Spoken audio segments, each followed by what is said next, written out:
Hey guys, hello. आज हम एक छोटा सा टॉपिक का डिस्कशन करेंगे जो हमारा जीएसटी के अंदर आता है। जीएसटी के अंदर हमारा एक सप्लाई चैप्टर होता है। अब जो जीएसटी है उसको अंडरस्टैंड करने के लिए हमें पहले पता होना चाहिए कि सप्लाई होता क्या है, ताकि हम आगे जाके क्या है हमारी जो जीएसटी की लिवेबिलिटी है उसको आइडेंटिफाई कर पाए। तो सप्लाई का मतलब क्या होता है? सप्लाई हमारी जरूरी है ताकि हम पता कर पाए कि वो ट्रांजैक्शन हमारा जीएसटी के अंदर कवर होता है कि नहीं होता। जो सप्लाई होती है वो हमारी दो तरह की टैक्सेबिलिटी लेके आता है। एक इंटरस्टेट होता है, एक इंट्रास्टेट होता है। उसकी भी आगे जाके हम डिस्कशन करेंगे। इंटरस्टेट में हमारा क्या होता है, आईजीएसटी लगता है। जो इंट्रास्टेट होता है उसके अंदर CGST and UTGST and SGST लगता है।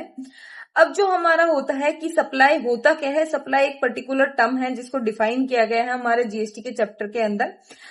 उसके अंदर बोला गया है कि अगर कोई भी ट्रांजेक्शन होती है फॉर अ कंसिडरेशन होती है, in case of the furtherance of the business होती है, तो उसको सप्लाई मान लिया जाता है। अब जो ट्रांजैक्शन होती है वो हमारी सेल हो सकती है, परचेज हो सकती है, जो हमारी लाइसेंस हो सकती है, बार्टर हो सकता है, एक्सचेंज हो सकता है। इस टाइप की हमारी क्या है ट्रांजैक्शन को हमारा क्या है जीएसटी के अंदर इंक्लूड किया गया है। फॉर अ कंसिडरेशन तो होता है, बट कुछ ऐसी कंडीशंस हमारी शेड्यूल 1 में डिफाइन करी गई है जिसको हमारा बिना कंसिडरेशन के बिल सप्लाई मान लिया जाएगा। कुछ ट्रांजेक्शन्स ऐसी होती है कि बिना सप्लाई मान लिया, जो हमारी सप्लाई मान ली जाती है बिना कंसिडरेशन के, बट ये पर्टिकुलर शेड्यूल 1 में ही डिफाइन किया जाएगा। अदरवाइज कोई भी ऐसी ट्रांजेक्शन को कंसिडर नहीं किया जाएगा अगर उसके अंदर कंसिडरेशन एग्जिस्ट नहीं करता है। इसी तरीके से for the furtherance of the business की बात की गई। हमारा जो फर्दरेंस ऑफ द बिजनेस आता है वो जरूरी होता है फॉर किसी भी ट्रांजेक्शन को आइडेंटिफाई करने के लिए कि सप्लाई है कि नहीं, इसके ऊपर जीएसटी लगेगा कि नहीं लगेगा। लेकिन हमारा एक पर्टिकुलर इंपोर्ट ऑफ सर्विसेज के रिगार्डिंग एक्सेप्शन दी गई है। अगर हमारा बिजनेस एग्जिस्ट नहीं करता है तो भी उसको क्या है सप्लाई मान लिया जाता है। ये हमारा पर्टिकुलर सप्लाई जो टर्म है उसकी क्या होती है, उसके अंदर क्या क्या कंडीशंस होती है उसकी बात की गई है।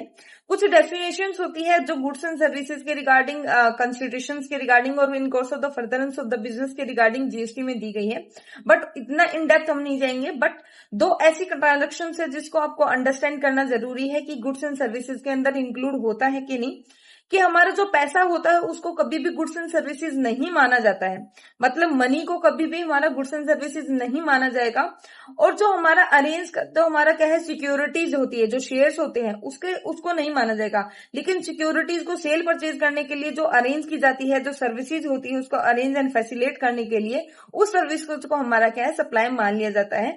ये ओवरव्यू था हमारा जो सप्लाई चैप्टर होता है उसके बारे में। लेट्स